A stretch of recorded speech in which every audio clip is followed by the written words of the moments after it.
Hello, you are watching Shalom World News. I'm Marina Grosu from Washington, D.C. Here are the latest headlines from around the world.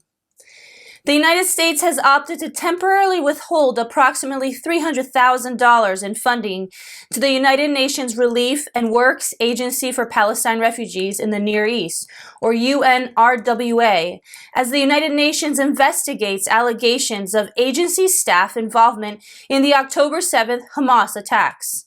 State Department spokesperson Matt Miller confirmed the funding pause pending the outcome of the ongoing investigations.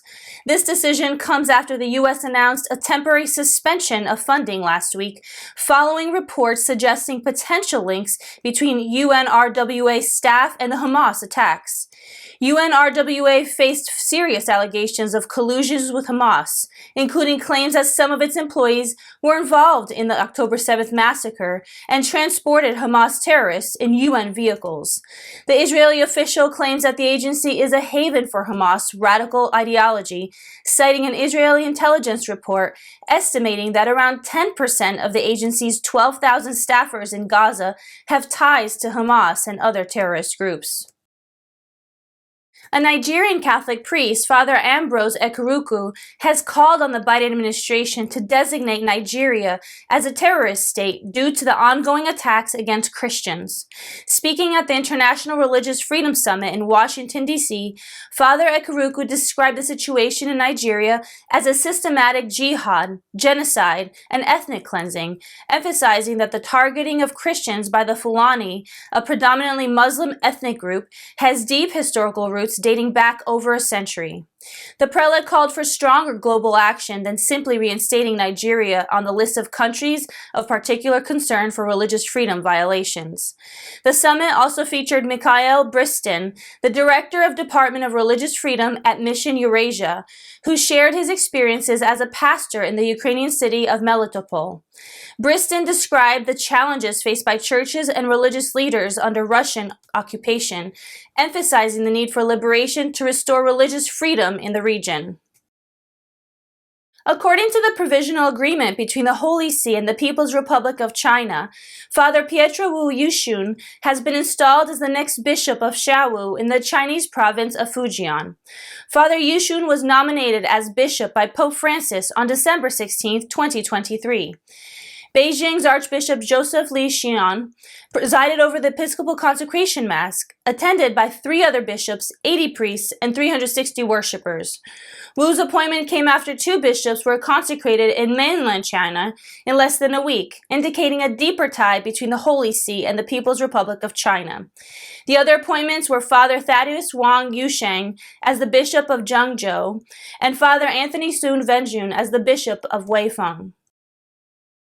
Ukraine and Russia swapped hundreds of prisoners of war shortly after a Russian transport plane carrying dozens of captured Ukrainian troops crashed last week.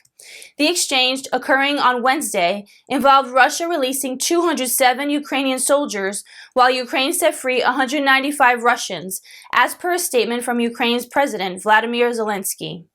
Despite previous prisoner swaps during the ongoing conflict, it wasn't certain until Wednesday that the pattern would continue in the wake of the recent disaster. In a separate development, the UN's highest court ruled on Wednesday that Russia breached some parts of the UN anti-terrorism treaty by neglecting to investigate financial backing for separatist factions in eastern Ukraine in 2014, as requested by Kyiv. In Nigeria's Ekiti state, suspected Fulani herdsmen abducted 5 children along with 3 teachers on Monday. The group from the Apostolic Nursery and Primary School in Ekiti state was kidnapped while returning from a trip to Eporo, Ekiti on their school bus. The Islamic militants also kidnapped the Christian school bus driver. The kidnappers already contacted the family members, demanding a ransom of 30 million naira for the return of the children and the adults. A joint law enforcement team said that 5 suspected kidnappers, who claimed to be Fulani herdsmen, were arrested on Monday. The Ekiti state government, upon confirming the incident, has informed that rescue operations have begun to bring the abductees back to safety. U.S. House China Select Committee Chairman Mike Gallagher has warned that the Chinese Communist Party is desperate to crush religion and is using it as a tool to control people's minds. He made these remarks at the National Prayer Breakfast Dinner on Wednesday, where he also shared the story of a young graduate from China who opposes the Communist Party because it is hell-bent on destroying faith. Gallagher emphasized that the Chinese Communist Party has the most powerful propaganda and censorship system in history to control everything that is read and said. He commented that the opposite of communism is faith in God, as communism seeks to obliterate the individual while faith defends the dignity of the individual. Pro-life activist Paul Vaughn and 5 others were convicted of breaking the Freedom of Access to Clinic Entrances Act for obstructing entrance to an abortion facility in Tennessee in March 2021. The defendants, who participated in a non-violent rally, are facing up to 10.5 years in prison, 3 years of supervised release, and a fine of up to $260,000. Meanwhile, Vaughn's lawyer, the Thomas More Society, intends to file an appeal. The defense has condemned the Biden administration's practice of detaining and prosecuting nonviolent pro-life activists. The Vatican will hold an international conference on priestly formation in early February in Rome. The seminar, titled "Rekindle the Gift of God That Is Within You," is intended to study how priests are formed for ministry. Around 1,000 people from more than 60 nations will attend, with Brazil having the highest representation.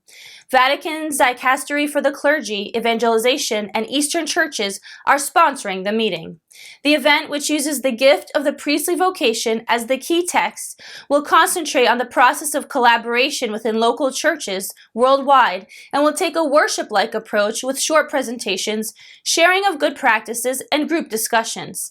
The conference will be held in Rome's Auditorio Conciliazione from February 6th to the 10th.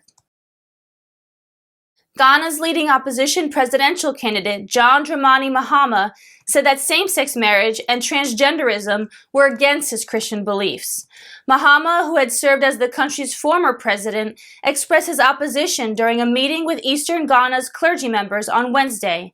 He said he is against LGBTQ because he is a member of the Assemblies of God Church, adding that his faith will not allow him to accept a man marrying a man and a woman marrying a woman. In August 2021, lawmakers in the West African nation passed the first reading of the anti-LGBTQ bill. The proposed bill, Human Sexual Rights and Ghanaian Family Values, would criminalize same-sex relations, transgenderism, and advocating LGBTQ rights.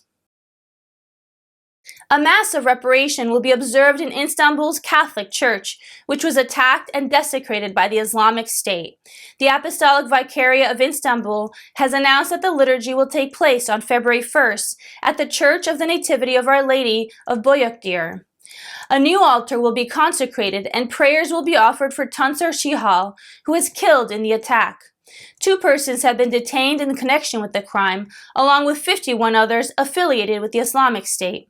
In the meanwhile, the Vicariate has called for more security for the churches in Istanbul, stressing that the threat of terrorism will not deter them.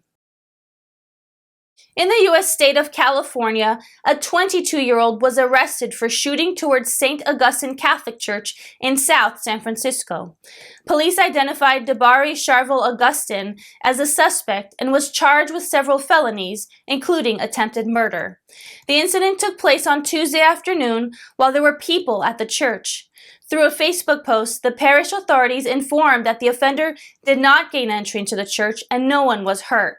Several gunshots vandalized the church's main doors as it was closed at the time of the incident. The motive for the shooting has not yet been disclosed. The authorities said that the Archbishop of San Francisco, Salvatore Cordileone, has been informed about the situation at the church. Christian prayer app Hallow has been made available to 350-plus prisons across the U.S. in partnership with an online Catholic university. Hallow CTO and co-founder Eric Caracas, speaking to Fox News Digital, expresses joy in bringing God's word to prisoners suffering from loneliness and isolation. Hallow's outreach to prisons was made possible by a collaboration with Catholic Distance University based in West Virginia. Hallow first began to be available in prisons in August 2023. The new partnership has helped Hallow to tackle the restrictions of technology in prisons. The most popular prayers in the prisons are the Divine Mercy Novena and the Rosary. The prisoners have access to the programs of Hallow app through iPads. And those are your latest headlines. Join us again tomorrow for more. You can also visit us at swnews.org for more updates. Shalom.